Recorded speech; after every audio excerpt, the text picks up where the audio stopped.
Super ఉంటది అక్కడ. Yeah okay done. మళ్ళీ ఫస్ట్ నుంచి స్టార్ట్ చేద్దాం. Yeah okay.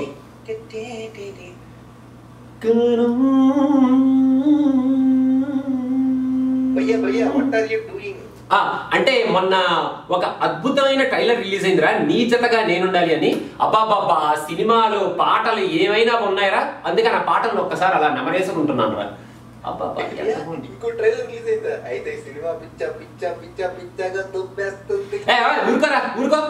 రిలీజ్ అయిన ప్రతి సినిమాని దొబ్బడానికి మనకైనా పని పట్టలేదరా. అయినా మనం సినిమాని ట్రైలర్ ని ఏదో కామెడీ కోసం మన ట్రైలర్ నుంచి మనం ఏదో టైం ఇన్వెస్ట్ చేసి ఒక వీడియోని రిలీజ్ చేస్తే ఆ వీడియోని మనం సినిమాని దొబ్బేసాం, యాక్టర్ని దొబ్బేసాం, డైరెక్టర్ని దొబ్బేసాం, మ్యూజిక్ డైరెక్టర్ని దొబ్బేసాం, హీరోయిన్ దొబ్బేసాం.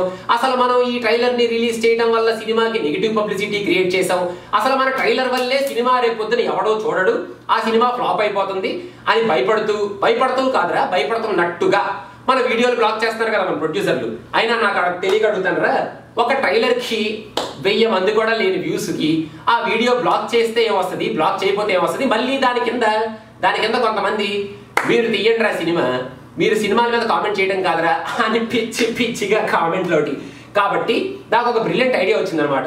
మనం ట్రైలర్ ని దొబ్బితే బ్లాక్ చేసే ప్రొడ్యూసర్లు ఒకవేళ ట్రైలర్ ని పిచ్చిగా పొగిడితే మనకి ఫోన్ చేసి అప్రిషియేషన్స్ ఇస్తారేమో అని ట్రై చేద్దాం కదా అని ఈ నీ జతగా నేనుండాలి సినిమాని పెచ్చగా పొగిడేద్దాం ఫిక్స్ అయ్యానరా.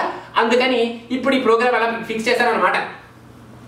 ఇక్కడ మనము ట్రైలర్ ని పొగిడితే ప్రొడ్యూసర్లు ఫోన్ చేసి అప్రిషియేట్ చేస్తారని డైలాగ్ అయిపోయి అది లాస్ట్ చూపిద్దాం. అదే గెస్ట్ చేయలేరు అసలు. అవునా? అది వరకు గెస్ట్ చేయరు, అది మనం లాస్ట్ లో పంచిద్దాం. ట్రైలర్ ని పొగిడితే ఏం చేస్తారు అని బ్రిలియంట్ ఐడియా వచ్చిందని చెప్పేసి స్టార్ట్ చేయి.